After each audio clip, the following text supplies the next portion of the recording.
I'm Shelley Sackier. I'm the Director of Distillery Education at Reservoir. Learning the art of whiskey nosing and tasting is a most pleasurable task, filled with even more pleasure by the fact that you have to do it with great repetition. But for some, it's a task that is daunting. Here's what I say to those folks. Do you have a nose? Does it function fairly well? Air passes in and out? If you've answered yes to this, then you too qualify as educable, and lessons last less time than it takes to make a sandwich. Lesson number 1 is actually an umbrella holding 3 subjects: color, viscosity, and clarity. Once you've poured your whiskey, hold it up to the light or a graph, such as this one, and see where it lands on the spectrum.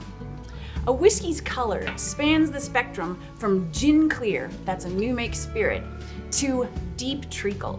Color may identify both the type of cask used and the time spent in said cask, as color is derived from the wood contact. Now give your glass a few gentle swirls and watch those legs drizzle down the side of the face of the glass. Viscosity is a measurement of thickness of a whiskey and can sometimes tell you a little bit about your whiskey's age.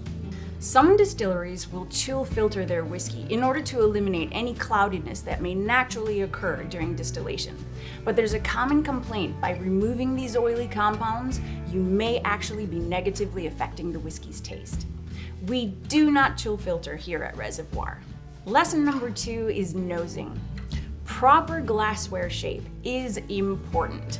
A tulip-shaped glass helps direct those aroma compounds directly up to your nose to a space in the back of your throat called the olfactory epithelium. This is a postage-sized stamp that holds somewhere between 100 million and 1 trillion olfactory receptors. It also helps to do a quick wrist test. So take your finger, dip it in your whiskey, dab it onto the back of your wrist, and blow on it to let the alcohol evaporate. Now smell those aroma compounds much more clearly. You can also find yourself an aroma chart, which is enormously helpful in identifying those invisible scents. Plus, they're a lot of fun.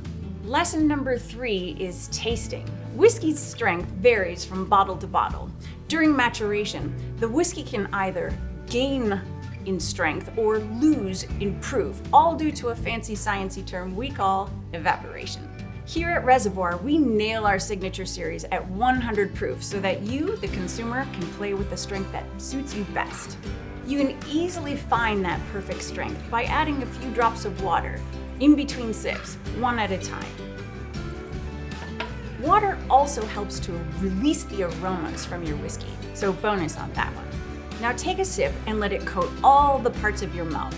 Once you swallow, let those aromas introduce themselves to you one by one. See how many scents and aromas you can tease out of your brain, or you can use your aroma chart to help as a guide. Lesson number 4 is finish. Terms to express a whiskey's finish are oftentimes words like long, dry, clean, lingering, chewy, fresh. But you can use your own terminology, whatever suits you best. I would just hope that you'd stay away from words like yuck, horrid, and awful, in which case definitely switch out your glass or find a new whiskey. So there we go, 4 little lessons on whiskey nosing and tasting. Super quick, but super fun.